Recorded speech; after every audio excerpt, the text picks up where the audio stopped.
ክርስቲያኖ ሮናልዶ፣ ሊዮኔል ሜሲ ወይንም ሌሎች የዓለማችን እጅግ ውድ የእግር ኳስ ኮከቦችን ልብስና ጫማ ልብ ብላችሁ ተመልክታችኋል?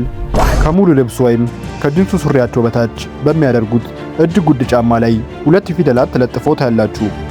ይህ ብቻ አይደለም።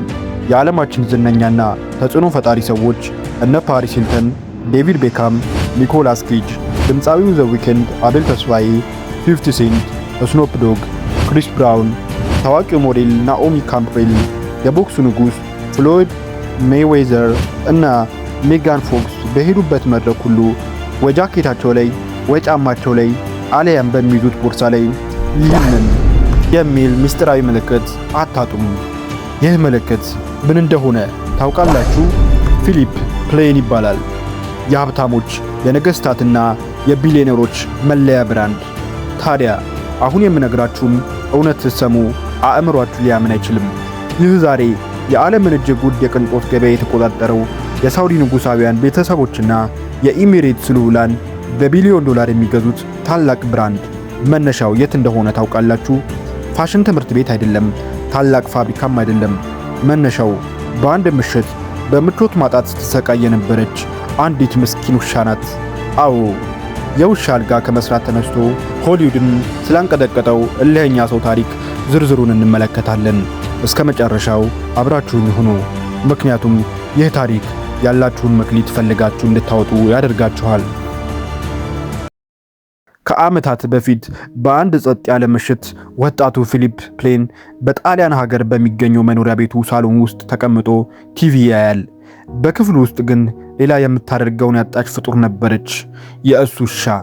ውሻዋ በሳሎኑ ውስጥ ምቹ የሆነ ማረፊያና መተኛ አጣ ስትገላበጥ ስትቸገር ፊሊፕ በትኩረት ተመለከታት። ለውሻዋ በጣም ያዝንና ለምን ሳሎን ውስጥ ሊቀመጥ የሚችል እንደ መኝታም እንደ መቀመጫም ሊያገለግል የሚችል የሚያምር ሶፋ አልገዛላትም ብሎ አሰበ።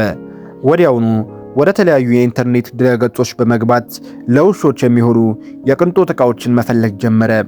ሆኖም ግን ገበያ ላይ ያለው ዕቃ ሁሉ በጣም ተራ፣ የማይስብና እሱ የሚፈልገውን አይነት የውሻ ሶፋ አልነበረም። ፊሊፕ እዚህ ጋር ተስፋ አልቆረጠም። ገበያው ላይ ከሌለ እኔ ራሴ ለምን አልሰራውም አለ። በነጋታው ጠዋት በማለዳ ተነሳ። ወደ ገበያ ወርዶ አንዳንድ የሚያስፈልጉ ቁሳቁሶችን፣ ብረታ ብረቶችንና ቆዳዎችን ገዛ። ወደ ቤቱ ተመልሶ በአእምሮ የሳለውን አይነት ለውሾች መኝታና መቀመጫ የሚሆን ልዩ ሶፋ በገዛ እጆቹ መስራት ጀመረ። ከጥቂት ቀናት ከባድ ሥራ በኋላ ሶፋውን አጠናቆ ሳሎኑ መሃል አስቀመጠው። ከቀናት በኋላ ጓደኞቹ እሱን ለመጠየቅ ወደ ቤቱ መጡ። ሳሎን ውስጥ የተቀመጡትን ዕቃ ሲያዩ ግን አይኖቻቸውን ማመን አልቻሉም። እጅግ ውብና ማራኪ ነበሩ። ለመሆኑ ይህንን ድንቅ ውሻ ሶፋ ከየትኛው የቅንጦት ሱቅ ነው የገዛኸው ብለው ጠየቁት። ፊሊፕ ፈገግ ብሎ ከየትም አልገዛሁትም ራሴ ነኝ የሰራሁት ሲል መለሰላቸው። ጓደኞቹ በሰሙት ነገር እጅግ ተገረሙ። አንደኛው ጓደኛው ትኩር ብሎ አየውና ይህንን መሰል ታላቅ የእጅ ችሎታና መክሊት ይዘህ ነው ዝም ብለህ ቁጭ ያልከው? በል እባክህ ለኔም አንድ ስራልኝ አለው። ሌላኛው ጓደኛውም ቀጠልና እኔም እፈልጋለሁ አለ። ፊሊፕ ፈጽሞ አላቅማማም። በድንገት በመጣለት በዚህ አጋጣሚ ተደስቶ ለራሱ ውሻ የሰራውን አይነት አልጋ ለጓደኞቹም ሰርቶ አበረከተላቸው። ይገርማል፣ ታሪክ የሚቀየረው እንዲህ ነው። የጓደኞቹ ቤት የሄዱ ሌሎች ሰዎችም ያንን የውሻ ሶፋ እያዩ ይህንን ማን የሰራው እያሉ መጠየቅ ጀመሩ። ትዕዛዞቹ ከተለያየ ቦታ ወደ ፊሊፕ መጉረፍ ጀመሩ። ፊሊፕ ፕሌን ሳያስበውና ሳያቅደው ትልቅ የሥራ በር ተከፈተለት።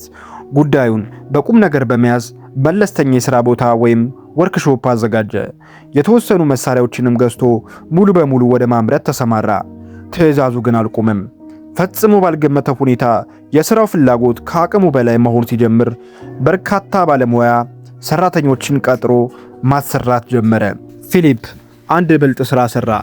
ከእያንዳንዱ ምርቶች ላይ ስሙን እየጻፈ የራሱን ብራንድ መገንባትና ምርቶቹን በየጊዜው እያሻሻለ መስራቱን ቀጠለ። ከወራት የሥራ ትግል በኋላ ግን ከአሜሪካ ዝነኞች መንደር ሕይወቱን ሙሉ በሙሉ የሚቀይር አንድ ድንገተኛ የስልክ ጥሪ ደረሰው። ፊሊፕ ስልኩን ሲያነሳ ማዶ ያለው ሰው ስሙን ተናገረ። ፊሊፕ በእውኑም ሆነ በሕልሙ ይህ ታላቅ ሰው ራሱ ደውሎ የሥራ ትዕዛዝ ይሰጠኛል ብሎ ስላልገመተ ባለማመን ስሜት ውስጥ ሆኖ ማን አልከኝ ሲል በድጋሚ ጠየቀ። ማዶ ያለው ድምጽም እንዲህ አለ፣ አንቶኒዮ ባንደራስ ነኝ ከሆሊውድ ቤቨርሊ ሂልስ። የሰራኸውን የውሻ ሶፋ አይቼው እጅግ ወድጄዋለሁ። እናም ለኔ ውሻ የሚሆን ልዩ ሶፋ እንድትሰራልኝ ነው የደወልኩት። ፊሊፕ የሚናገረው ቃል ጠፋው። ዝናው የአትላንቲክ ውቅያኖስን ተሻግሮ ሆሊውድ መንደር ደርሷል። እሱ ሁል ጊዜ በፊልም የሚያደንቀው ታዋቂው አክተር አንቶኒዮ ባንደራስ በቀጥታ ደውሎ ስራ አዞታል። ፊሊፕ ኮትሮ በሚበልጥ ጥንቃቄና ጥራት ሶፋውን ሰርቶ ለሆሊውድ ኮከብ ላከለት። ከዚያ ቀን በኋላ ግን ዝነኛና ሀብታም ሰዎች ወደ ስልኩ እየደወሉ ምርት ማዘዛቸውን እሱም እየለመደው መጣ። አሁንም ታሪኩን ወደ ሌላ ታላቅ ምዕራፍ የሚቀየር ሌላ አጋጣሚ ተፈጠረ። በውሻ ሶፋ የተጀመረውን ሥራ አስፋፍቶ አንዳንድ የቤት ዕቃዎችን ወደ ማምረቱ የገባው ፊሊፕ የተከፈተለትን የአጋጣሚ በር ተጠቅሞ ከፍተኛ ገንዘብ መሰብሰብ ጀመረ። ይህ በሆነ በዓመቱ በዓለም ላይ ታዋቂና ግዙፍ የሆነው የፈረንሳይ ወይን አምራች ድርጅት ሞየት ኤንድ ቻንደን ለዓመታዊ ታላቅ ፌስቲቫሉ የሚሆን አዳራሹን በእንጨት የማስዋብ ሥራ ለማሰራት በቀጥታ የመረጠውና የደወለው ወደ ፊሊፕ ፕሌን ነበር። ፊሊፕ ይህንን ቤት የማስዋብ ሥራ በብቃት ጨርስ በአእምሮ አንድ ትልቅ ድንቅ ሐሳብ መጣለት። ሥራውን ለሰጠው የድርጅቱ ባለቤቶችና በዝግጅቱ ላይ ለሚመጡ ታዋቂ ባለሀብቶች የሚሆን ልዩ የምስጋና ስጦታ ማዘጋጀት ፈለገ። ከሚያምርና ውድ ከሆነ ቆዳ የተሰሩ ልዩ የንድፍ ወይም ዲዛይን ቦርሳዎችን በእጁ ሰርቶ በዝግጅቱ ዕለት ለታላላቆቹ እንግዶች በስጦታ አበረከተላቸው። እንግዶቹ በቦርሳው ጥራትና ውበት ተደነቁ። ያ የከባድ ሚዛን ባለሀብቶች ስብስብ ወዲያውኑ ሌሎች በርካታ የቆዳ ቦርሳዎችን እንዲሰራላቸው ትዕዛዝ ሰጡት። አሁንም ሳያስበው የገባበት የቆዳ ቦርሳ ሥራ በዓለም ደረጃ ተወዳጅነትን ማግኘቱን ሲረዳ ፊሊፕ አንድ ታላቅ ውሳኔ ወሰነ። ከቤት ዕቃዎቹ በተጨማሪ ዘመናዊ የማምረቻ ማሽኖችን፣ ግዙፍ ፋብሪካዎችን በመክፈት የፋሽን ቦርሳዎችን በስፋት ማምረት ጀመረ። ከጥቂት ጊዜያት በኋላም የቤት ዕቃዎቹን ስብስብና የቆዳ ምርቶቹን በፈረንሳይ ፓሪስ ሙዚየም ለእይታ ወይም ኤግዚቢሽን አቀረባቸው። ጉዞው ቀጠለ። የፈጠራ እሳቱ አልቀዘቀዝም። ዋና ቢሮውን በስዊዘርላንድ ከፈተ። የሴት አልባሳትን፣ የወንድ የሴት ስኒከሮችንና ውድ የቆዳ ጫማዎችን እያመረተ በበርሊን፣ በሚላን፣ በኒውዮርክ፣ በቬጋስ፣ በሞስኮ፣ በቶኪዮና በለንደን የፋሽን ሳምንታትን ወይም ፋሽን ዊክ እያዘጋጀ ፊሊፕ ፕሌን የሚለውን አዲስ ብራንድ በሀብታሞች ልብ ውስጥ በደመቀ ቀለም አተመው።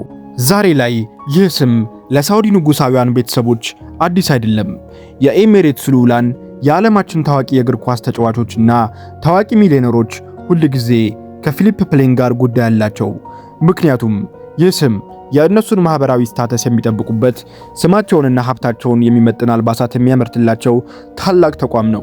ከዓመታት ከባድ ጥረት በኋላ አሁን ላይ እቅዱ ሙሉ በሙሉ ሰምሮለት በዓለም ዋና ዋና በሚባሉ ከተሞች ውስጥ ከ80 በላይ ግዙፍ መደብሮች አሉት።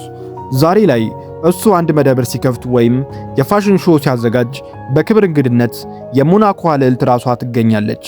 በዓለም ታዋቂ የሆኑ ዘፋኞች መድረኩን ያደምቃሉ።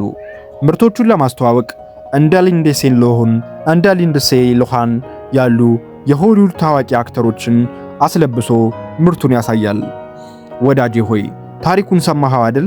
ለውሻው ሶፋ በመስራት በአጋጣሚ መክሊቱን ያገኘው ዝነኛው የቅንጦት ዕቃዎችን አምራች ፊሊፕ ፕሌን በጽናቱና በጥረቱ ድህነትንና ውድቀትን አሸንፎ ስሙን የዓለም ብራንድ ማድረግ የቻለ ሰው ነው። እስኪ ራስህን ጠይቅ። ያንተ መክሊት የት ነው ያለው? ያንተ የስኬት በር የት ጋር ነው የሚከፈተው? ምናልባት አንተ ዛሬ የምትንቀው ይህማ ተራ ነገር ነው የምትለው ትንሽ አጋጣሚ ሕይወትህን ሙሉ በሙሉ የምትቀይርበት ታላቁ መክሊትህ ሊሆን ይችላል። መክሊትህ የት እንዳለች በአርባ ምንጭ አታውቅምና እንዲህ በአጋጣሚ ስታገኛት አጥብቃ ያዛት። እጅ ላይ ያለችውን ትንሽ ነገር ተጠቅመህ ወደ ወርቅ ቀይረው። ቪዲዮ አዲስ የብርታቱ ጉልበት ከሰጣችሁ ላይክ ማድረጋችሁን አትርሱ።